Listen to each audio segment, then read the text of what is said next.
From the post-punk ashes of 1977 Glasgow, a band emerged with an ambition that reached far beyond the city's industrial haze.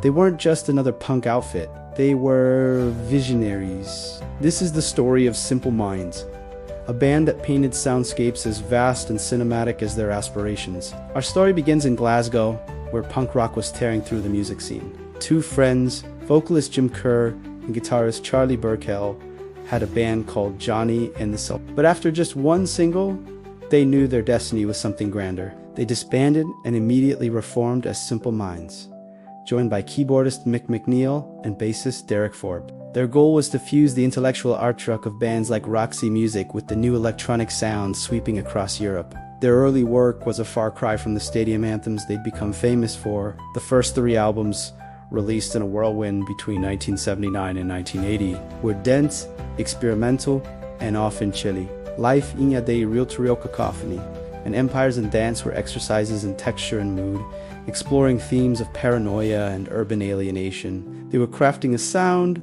but they hadn't quite found their audience yet. That began to change in 1981 with the double album Sons and Fascination, Sister Feelings Call, Buried. Within its avant-garde layers was a track that signaled a new direction.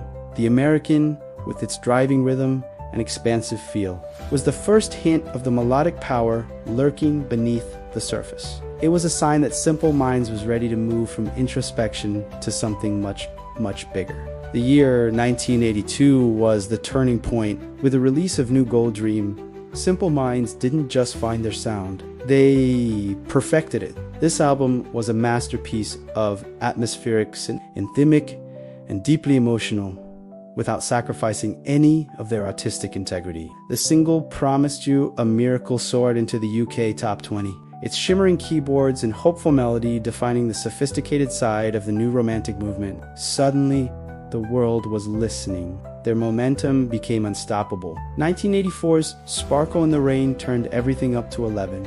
The sound was bigger, rawer, and more powerful. It was on this album that they unleashed Waterfront, driven by one of the most iconic bass lines in rock history. The track is a monumental declaration of strength and identity, an anthem for their home city of Glasgow. It was clear this music wasn't meant for small clubs. It was built for arenas. And then a song they didn't even write changed everything forever. Hollywood came knocking. Producer Keith Forsey was looking for a song for a new teen film called The Breakfast Club. After several other artists passed, the track landed with Simple Minds. That song was Don't You Forget About Me. Released in 1985, it became a global phenomenon, a #1 smash hit that perfectly captured the feeling of a generation. It single-handedly broke them in America, transforming them from a respected UK act into a household name across the planet. Riding the massive wave of Don't You Forget About Me, the band released Once Upon a Time later that same year. This was an album explicitly designed for the stadium, and it delivered in a huge way. The lead single, Alive and Kicking, was pure, unadulterated optimism. With its soaring chorus and massive sound, it became another global hit, dominating radio and MTV. It was followed by the soulful, energetic rocker Sanctify Yourself, which cemented their status as one of the biggest bands in the world. Their triumphant performance at Live Aid in 1985 was the final confirmation.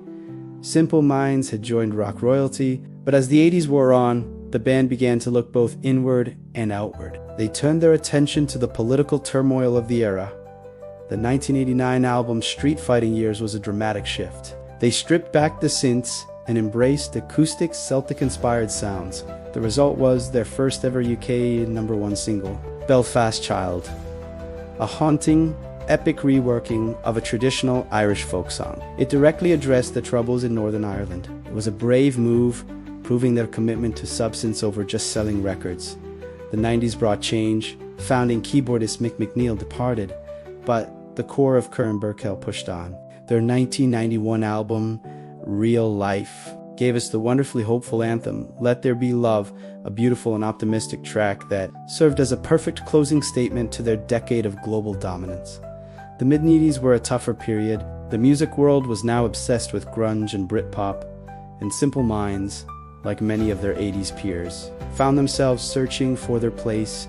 They continued to release albums like 1995's Good News from the Next World, And while their chart success was more modest, they never stopped what they did best: touring. They maintained a reputation as a phenomenal live act, keeping their connection with their dedicated fan base alive. Then, in the 2000s, a creative spark was albums like Black and White, 050505 and Graffiti Soul showed that Kerr and Burkill were far from finished. But the true renaissance came in the 2010s.